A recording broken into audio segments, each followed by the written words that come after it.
Hello friends, Heidi here from Rain Country. God is good all the time. And we just got back from the nursery here in town and got a couple more fruit trees for our front yard, a little mini orchard. And this will pretty much complete it.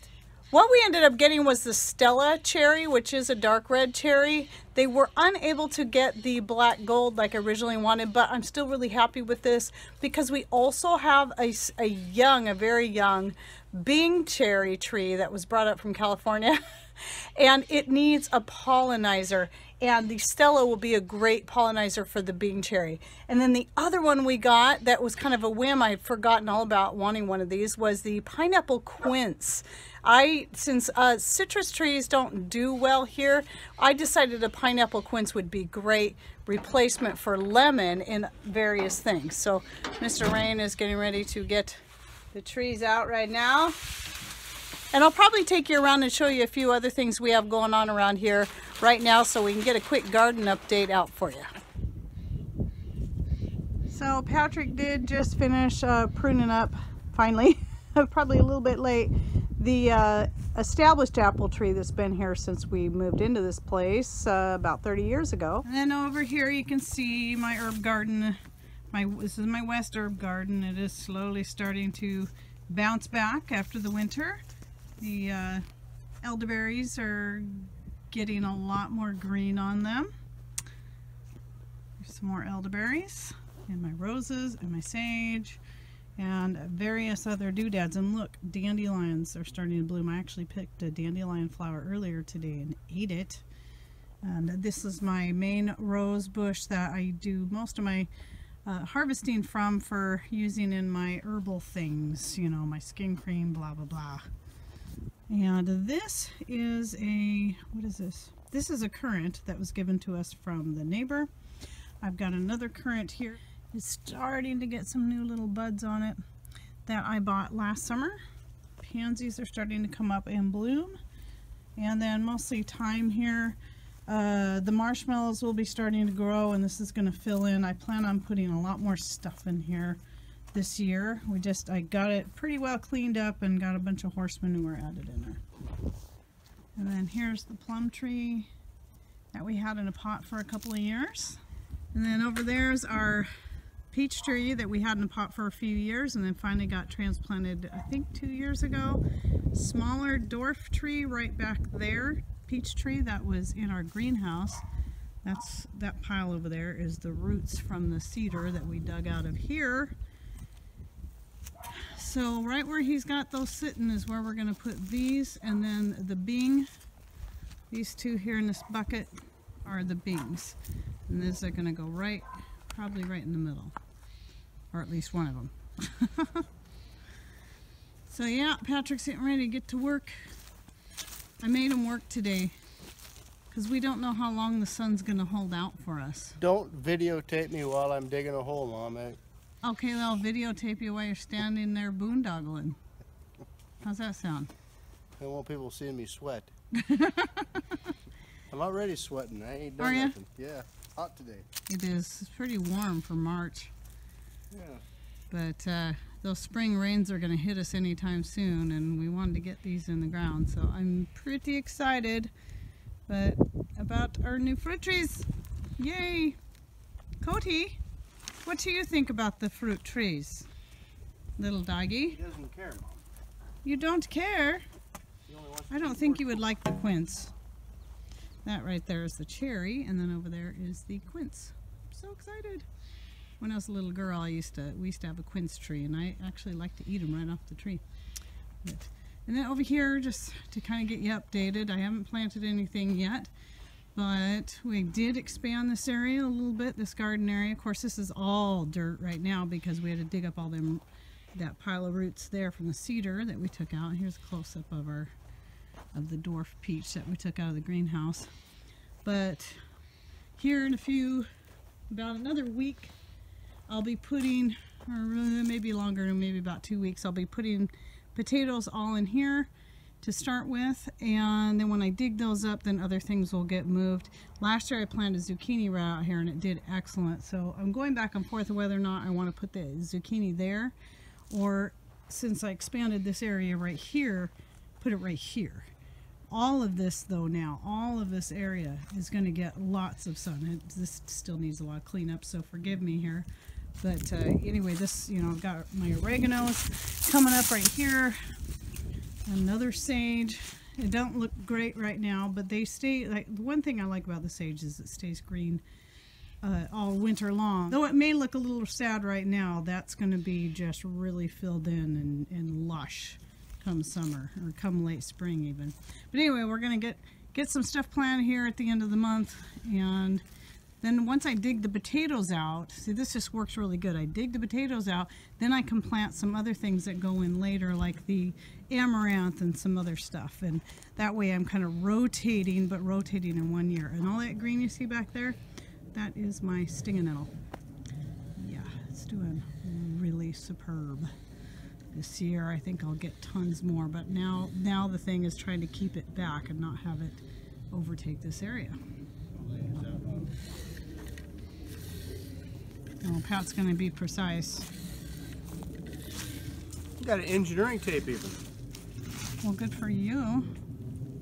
See, now me, I would just go, oh, this looks about right, and then just stick And for the everybody trees. out in the every place other than the United States, we have metrics on this too. Oh, wow.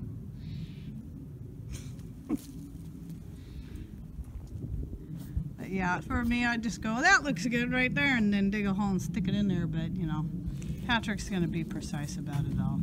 That's why I need him doing this stuff. Okay, while I'm at it, might as well do a quick view of the back. I usually never show it when it looks like this, because to me, it's just, you know, it's kind of boring because it's just a bunch of sticks. But my blueberries are starting to take off, and it'll be a little bit yet before the grapevines start seeing new life, but once this fills in, it'll be very lush and green in our own little oasis back here. And then the main garden bed. Yes, that's my laundry hanging back there. Right out here, my kale, it kind of went through, we finally got winter and it kind of looked sad for a while. Now it's starting to get green, and I can actually get some fresh stuff off of there. Chickens are getting things all tilled up. Eventually, once I'm ready to start planting fresh things in here, then I will shut this and let the chickens won't be allowed in there anymore once I put the beans and all that kind of stuff in. But for now, I want to let them get in there and dig things up. So here is a currant, and then here is another currant. These are two of the ones I bought from last year. And then I'll probably put, I haven't decided if I'm going to put the figs back here or the aronia berries back here, but I'm assuming that the two, that they, you know, since there's two of each, that they need to be together. So one or the other is going back here and the other one's going out front. And this right here is another plum tree, just like the one we planted out front. We may give this one away. It did get a couple plums on it last year. But yeah, they were both in pots. And then this here is where I like to grow some more pansies and basil. And back there, I used to be for my strawberries, but now I use that for more pansies and for lettuces.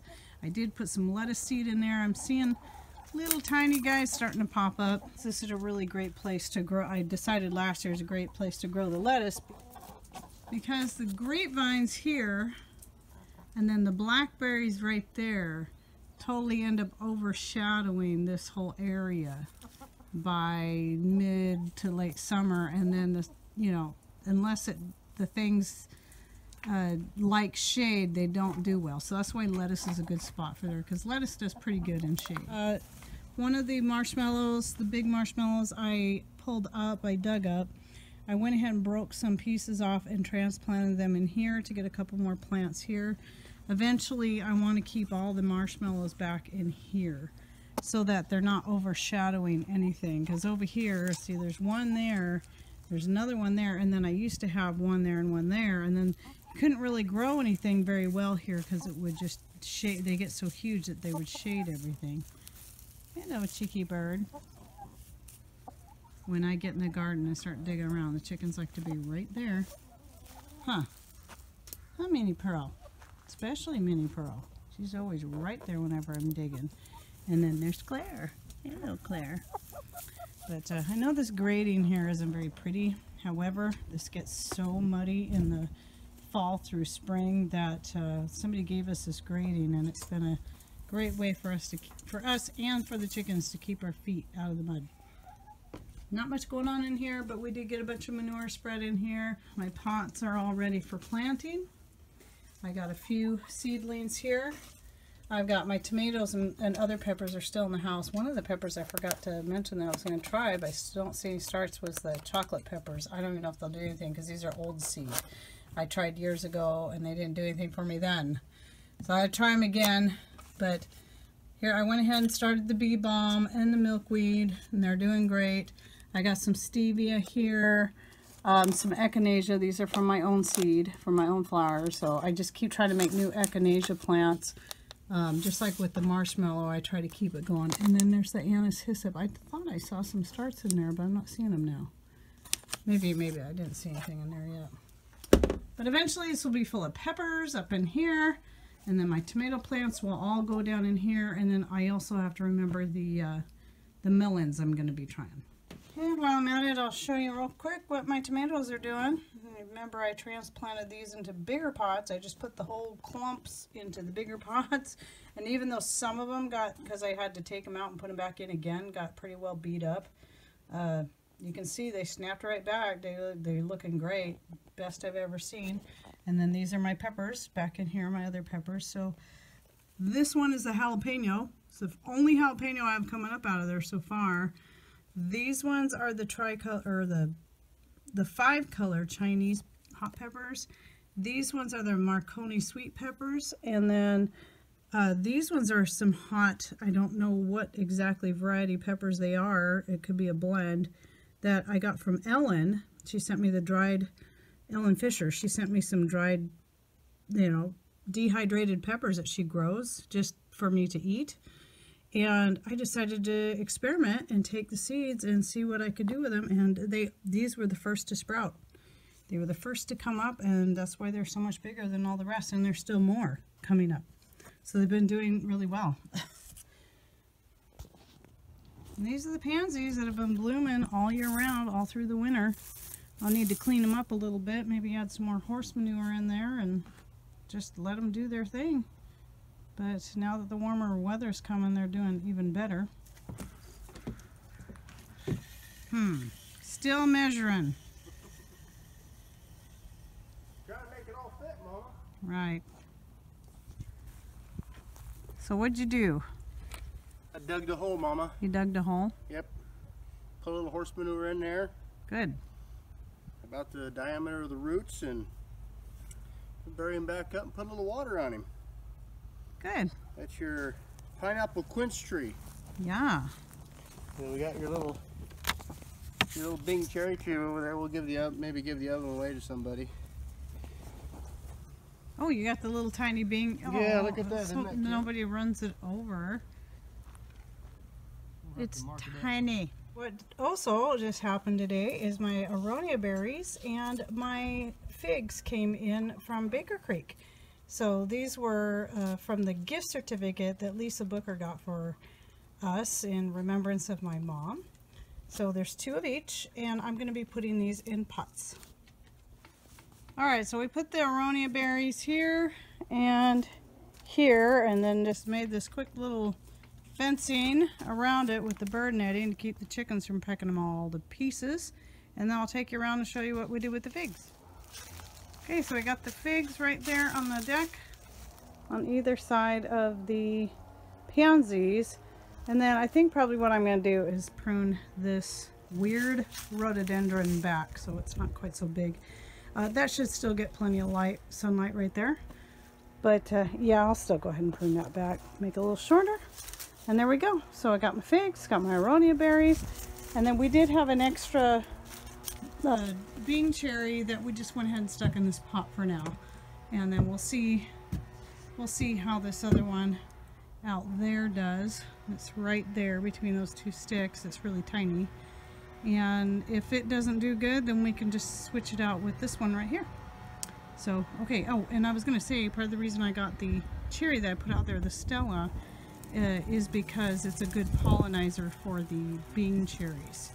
So we had 2 of the same, the Bings, and these wouldn't from what I understand, wouldn't be good for pollinating each other, but the Stella will do good.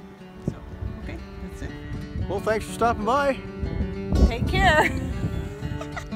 God bless.